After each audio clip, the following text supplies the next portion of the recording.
हम डिस्कशन कर रहे हैं यूजीसी नेट जेआरएफ से संबंधित टॉपिक शिक्षण से संबंधित प्रमुख अवधारणाएं। किससे संबंधित? शिक्षण से संबंधित प्रमुख अवधारणाएं। पहला टॉपिक है शिक्षण के 3 आधार। कितने आधार होते हैं? शिक्षण के 3 आधार। शैक्षणिक प्रक्रिया को 3 प्रश्नों के आधार पर तय किया जा सकता है। क्यों, कैसे और क्या। क्यों, इसका उत्तर सबसे पहले महत्वपूर्ण है। उत्तर सबसे महत्वपूर्ण है, यह दर्शन शास्त्र द्वारा दिया जाता है। क्यों?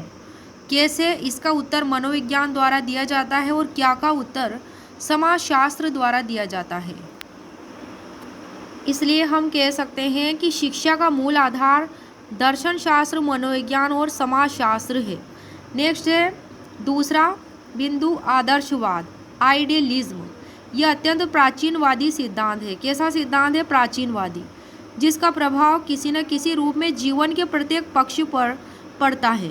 अरस्तु के अनुसार शिक्षा का मूल उद्देश्य व्यक्ति को नैतिक और बौद्धिक सद्गुणों का आधार बनाना है।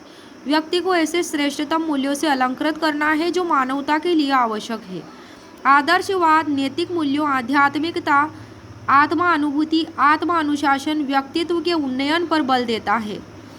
सत्यम शिवम सुंदरम की व्याख्या आदर्शवाद की आत्मा है। तीसरा पॉइंट है प्रकृतिवाद। प्रकृतिवाद, इसमें प्रकृति को ही शिक्षक माना गया है और पुस्तकीय ज्ञान पर कम बल दिया गया है। कम बल दिया गया है पुस्तकीय ज्ञान पर। बच्चा यदि वृक्ष पर चढ़ना चाहता है तो उसे ऐसा करने दें, गिरने से उसे अपनी भूल का एहसास होगा। यह एक प्रकार से शिक्षार्थी केंद्रित शिक्षण है। प्रकृतिवाद का शिक्षक का कार्य छात्रों के विकास के लिए वातावरण तैयार करना है। इसमें निषेधात्मक शिक्षा को भी सम्मिलित किया गया है, जिसके अनुसार शिक्षार्थी को असत्य मार्ग से बचाना है। किसमें? प्रकृति मार्ग में। क्रिया द्वारा सीखना, अनुभव, इंद्रियों द्वारा शिक्षण, निरीक्षण, क्रीड़ा, ह्यूरिस्टिक।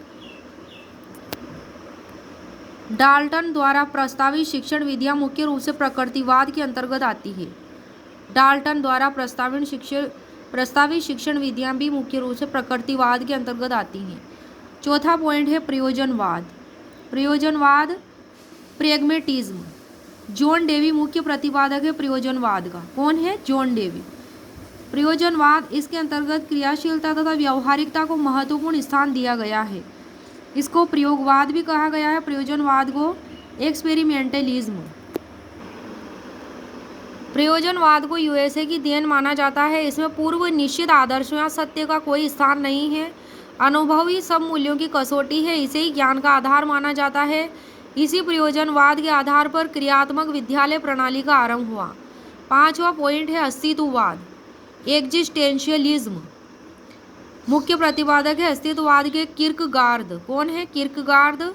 इनका कहना है कि मेरा अस्तित्व है, क्योंकि मैं ऐसा सोचता हूँ, इसलिए मैं सोचता हूँ कि मेरा अस्तित्व है। अस्तित्ववाद में व्यक्तिवाद पर अधिक बल दिया गया है। अस्तित्व को बनाए रखने या पूर्णतः लक्ष्य को प्राप्त करने के लिए व्यक्ति का स्वयं संघर्ष करना पड़ता है। अस्तित्ववाद का मूल मंत्र है अपने आप को जानो। शिक्षकों का कर्तव्य बनता है कि वे छात्रों में मौलिकता, सृजन शक्ति, सक्रियता, मानवतावादी दृष्टिकोण आदि उत्पन्न करने में सहायक बने। छठा पॉइंट है योग। इसके 8 घटक है। यम, जिसे आत्मनियंत्रण कहते हैं। दूसरा नियम, तीसरा आसन, चौथा प्राणायाम, पांचवा प्रत्याहार, छठा धारणा, सातवां ध्यान, आठवां समाधि। योग के इन 8 घटकों का अनुसरण करते हुए अज्ञान को दूर किया जा सकता है और ज्ञान की प्राप्ति की जा सकती है। मन की प्रवृत्तियों को नियंत्रित करने की यह विद्या है।